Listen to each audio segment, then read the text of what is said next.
Assalamualaikum warahmatullahi wabarakatuh.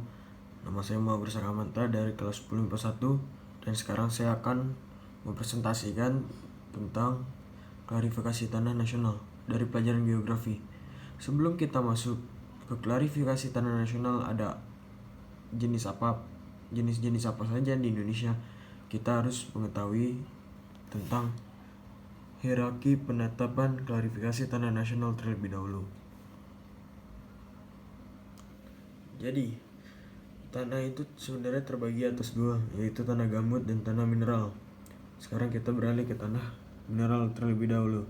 Tanah mineral terbagi atas dua, tanpa perkembangan dan dengan perkembangan. Yang tanpa perkembangan itu ada AR dan AC. AR contohnya litasol, dan AC contohnya umbrisol, zanzina, aluvial, rogosol, dan grunusol. Kalau yang perkembangan terbagi atas 7, yaitu ABC, ABC, ABGC, plamosol, potsol, oksisol, dan lateritik. Lalu ke tanah gambut. Tanah gambut itu terbagi atas 3, yaitu organosol fabrik, organosol hemik, organosol saprik. Tanah gambut juga terbagi dari bahan induk, yaitu tingkatan kemagalitan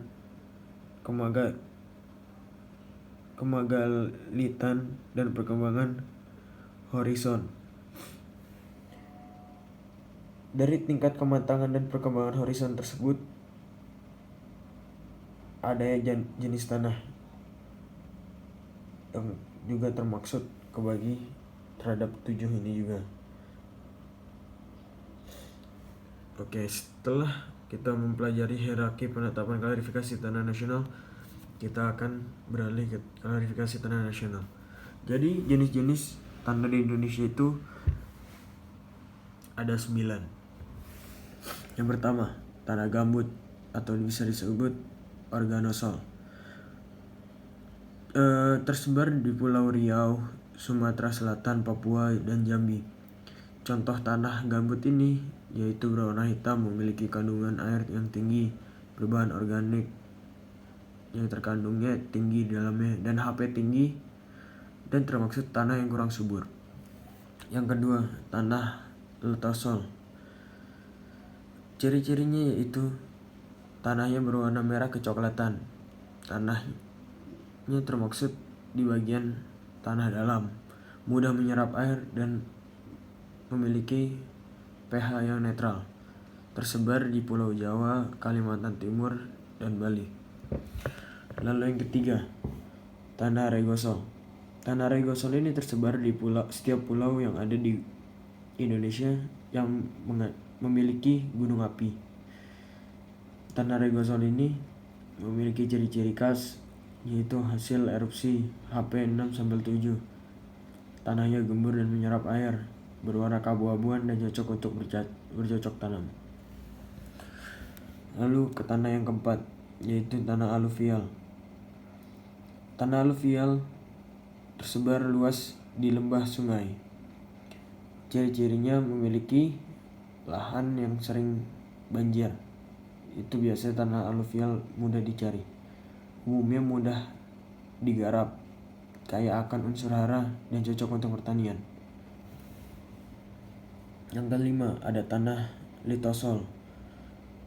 Tanah litasol ini tersebar luas di Jawa Tengah, Madura, Nusa Tenggara Timur, dan Maluku Selatan. Contoh dari tanah litasol ini yaitu tampak di permukaan tanah. Tanahnya berwarna muda dan termaksud tanah yang mudah, dan untuk lahan pertanian itu tanah litasol sangat cocok. Yang keenam, tanah grumusol. Tanah grumusol tersebar di Sumatera Barat, Jawa Tengah, Jawa Timur, dan Nusa Tenggara Timur. Berwarna kelabu hingga kehitaman. Tanah grumusol ini memiliki pH yang netral hingga alkalis, mudah pecah saat kemarau dan biasanya ada di bukit. Ke tanah yang 7, yaitu tanah Andosol. Tanah Andosol ini tersebar di Sumatera Barat, Jawa, Bali, dan Nusa Tenggara Timur. Tanah Andosol ini tercipta dari endapan abu vulkanik. Tanah Andosol memiliki ciri-ciri yang subur, jadi cocok untuk bercocok tanam, berwarna coklat kehitaman, dan cocok untuk berkebun. Yang ke-8, tanah pozolik, yaitu berwarna merah hingga kuning. Biasanya tanah pozolik ini ditemui di zona yang basah. Untuk persawahan itu cocok. Biasanya ditemui di dataran yang tinggi dan tersebar luas di Pulau Sulawesi dan Papua. Dan di tanah yang ke-9, yaitu tanah Renzina. Tanah Renzina ini tidak tersebar luas, hanya tersebar di tanah Pulau Maluku, Papua, Aceh, Sulawesi Selatan, dan Lampung. Memiliki pH yang cukup tinggi, yaitu 7,5 sampai 8,5. Dan tanah Renzina ini peka terhadap erosi.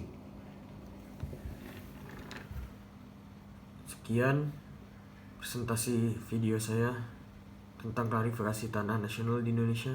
Terima kasih dan semoga bermanfaat.